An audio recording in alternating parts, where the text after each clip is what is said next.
আসসালামু আলাইকুম, আমি মোহাম্মদ ইসরাফিল খান। আমরা আজকে দেখব কিভাবে রিবন কাস্টমাইজ করা হয়। আমরা এই রিবনটাকে কাস্টমাইজ করব। তাহলে তার জন্য আমরা প্রথমে চলে যেতে পারি ফাইল থেকে যেতে পারি অপশনস থেকে এখানে দেখুন লেখা আছে কাস্টমাইজ রিবন, অথবা আমরা অন্যভাবে যেতে পারি। এখানে দেখুন, এখান থেকে ডান বাটন প্রেস করলে এখানে লেখা আছে কাস্টমাইজ দ্য রিবন, ক্লিক করলাম। এখন দেখুন, এখানে যে রিবনটা আমরা দেখতে পাচ্ছি, হোম আছে, ইনসার্ট আছে, ডিজাইন আছে, লেআউট আছে, রেফারেন্স আছে, মেইলিং, রিভিউ, ভিউ, অ্যাড ইনস, হেল্প, এগুলো সবকটাও এই রিভিউর ভিতরে আছে। আমরা এখন এটাকে চাইলে এডিট করতে পারবো। দেখুন, এখানে যতগুলো রিবন আছে তার মধ্যে আমরা চাইলেই দেখুন এইটা আমরা এখন অ্যাড করতে পারবো। কারণ কি, এখানে দেখুন টিক মারা নেই। ধরেন আমি এখানে ডেভেলপার বলে টিক মেরে দিলাম, কিন্তু এখানে কিন্তু এখন অ্যাড হয়নি। আমরা যদি এখন ওকে করে দিই, দেখুন এটা অ্যাড হয়ে যাবে। দেখুন এখানে ডেভেলপারটা অ্যাড হয়ে গেছে। এছাড়াও দেখুন, আমরা চাইলে এখন আরও নতুন করে আমরা এখানে রিবনে অ্যাড করতে পারি ট্যাব। কীভাবে সেটা করতে পারি, ধরুন এখানে লেখা আছে নিউ ট্যাব। দেখুন আমরা ক্লিক করলাম নিউ ট্যাব, এখানে নিউ ট্যাব বলে একটা অপশন চলে এসছে। এখন নিউ ট্যাবের ভিতরে আমরা বেশ কিছু অপশন নিয়ে আসতে পারবো। যেমন এই নিউ ট্যাবে আমরা এখানে ক্লিক করছি, ক্লিক করে যদি এখন ওকে করি, দেখুন এখানে নিউ ট্যাব বলে একটা ট্যাব তৈরি হয়ে গেল। এরপরে আমরা আবার জাস্ট কাস্টমাইজ রিবনে যাব।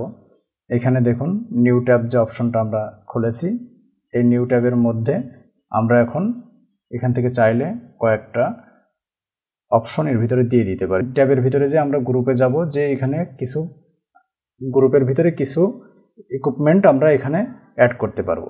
যেমন ধরুন ডিলেট, এটা অ্যাড করলাম, দেখুন ডিলেট চলে আসলো। এরপরে ধরুন ইমেল অ্যাড করলাম, দেখুন ইমেল চলে আসলো।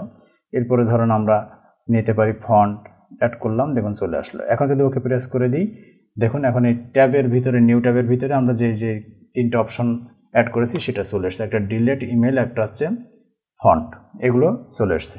এরপর আমরা আবার ধরুন চলে যাব কাস্টমাইজ রিবনে। এখান থেকে এখন আমরা যতগুলো কাস্টমাইজ করলাম, এখন চাইলে আমরা সেটাকে আবার রিসেট করে দিতে পারবো।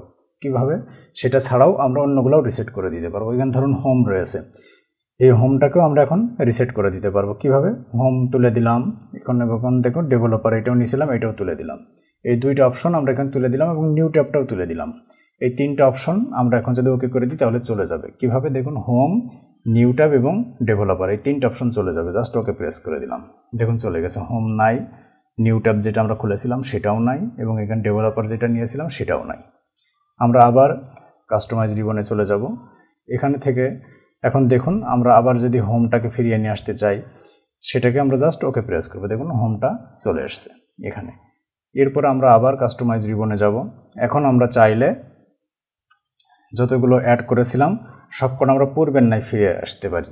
এক কথায়, আমরা এই কাস্টমাইজ রিবনটাকে যদি আমরা কাস্টমাইজ না করি তাহলে কি করতে পারি, অথবা কাস্টমাইজ করা হয়েছে বাট আমরা পূর্বের অবস্থায় ফিরে আসতে চাই, তাহলে কি করতে চাই, এখানে দেখুন লেখা রয়েছে customise, just reset all customise, just okay press করে দিব, তাহলেই জাস্ট হয়ে যাবে।